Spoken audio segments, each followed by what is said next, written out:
Good morning, everyone. We are continuing in Megilat Ruth Perek Dalid, Pasuk Dalid. So we're here in the story where Boaz is there at the Bedin, and he gets Ploni Almoni, which is his uncle, and he's speaking to him with regards to, taking root and doing the Yibum with root. So he first starts off saying that there's a field that belongs to Naomi, your sister-in-law, and that's her part of her ketuvah, and she's selling it, and maybe you want to connect here so that you could kind of own the field of your brother and lift it up. And then Boaz continues, Vani amarti agle oznecha lemor. I want to tell you, I'm going to reveal something to you. Kene neged hayoshvim. Meaning, I decided to reveal this to you because I want you to buy it in front of those that are sitting here, in front of this betin, in front of these 10 people.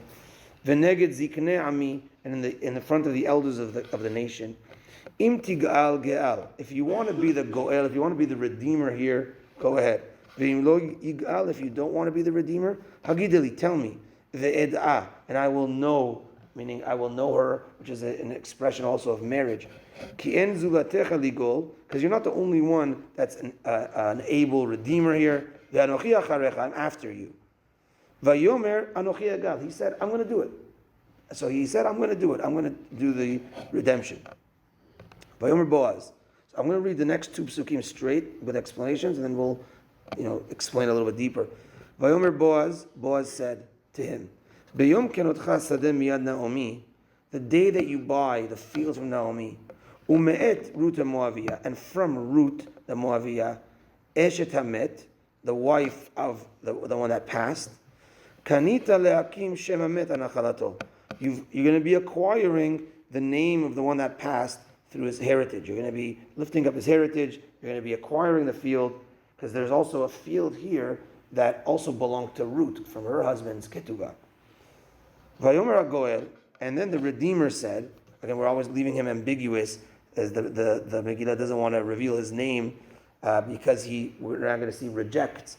He says, Lo chalig oli. I can't do it. Pen ashchit nachalati, lest I ruin my own heritage.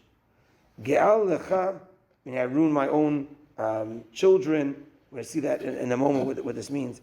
Ge'al lecha ata et geulati. You go ahead, Boaz. You redeem, and you go ahead and marry Ruth. Kilo chaligo. I can't do it. So the question here, the obvious question is, what's going on over here? Boaz tells him, you're going to do it? He says, yeah, I'm going to do it. He says, okay, great. So you're going to have the field of of Naomi and Ruth, and then, no, I can't do it. Like, what changed? There's one condition on the other. That it's like a 2-for-1? There's one condition on the other. So What do you mean? is it natural, like if God forbid your brother dies, okay, so you marry his wife, you also acquire his. You also acquire his assets. You also to acquire his property too, like. You also acquire his assets. The halacha of yibum. So again, this was like a quasi yibum. It was like a custom at that time that when a lady's husband passed, she would marry a relative. But in the halachot of yibum, the brother-in-law, you do acquire his assets as well. So the question here is, what happened when he presents to him? He says, yeah, at first, and then he reneges and he says no. So if you notice the difference is that when at the beginning he talks about Naomi only. He talks about Naomi, he talks about her field. Meaning there was a way that you could also, if you don't want to marry the person, when Naomi was older, buy the field of your brother, and it's as if you're continuing his legacy. That's a form of continuing his legacy. So until that point, when he said yes, he only thought it was Naomi. And then Boaz put in there, okay, so it's the field of Naomi and from Ruth Moaviyah, and you're going to lift up the name of the one that passed away. Lifting up the name of the one that passed away means, if you want, it's a package deal here. You're going to get Naomi, but Naomi, you're just going to get her land. You're not going to marry her. Ruth, she doesn't want to part with her land only and say that that's going to be a way to lift up my husband's name. She wants to get married, and she wants to have children, and the children are going to be on the name of her husband. So after the first point, he thought it was just Naomi. He said, okay, I agree. Boaz said, hold on a second, it's not just Naomi. And it's Ruth as well, but Ruth, she wants marriage. She doesn't want to just sell you her husband's piece of land. And on that he says no. Why is he saying no? Maybe I'm going to ruin my own children. What he's referring to is he was of the opinion that marrying a Moavi lady is not allowed. She cannot convert and marry, or she can convert, but you can't marry her. He was of that opinion and therefore he says, I'm going to ruin my children, so to speak. My children are not going to be considered kosher, so to speak. He was of that opinion. And therefore he said, no, go ahead. The Chida asks an obvious question here. Why didn't they just tell him? He was sitting there in front of the Beddin. Why didn't they just explain to him? No, don't worry. Halakha, it's allowed. Go ahead. You can marry Ruth. Right? That's an obvious thing. So the Chida says, very interesting point. And he says that they indeed explained this to him. And they said the Hachamim say it's okay, don't worry, go ahead, you can marry her. But he still didn't want to.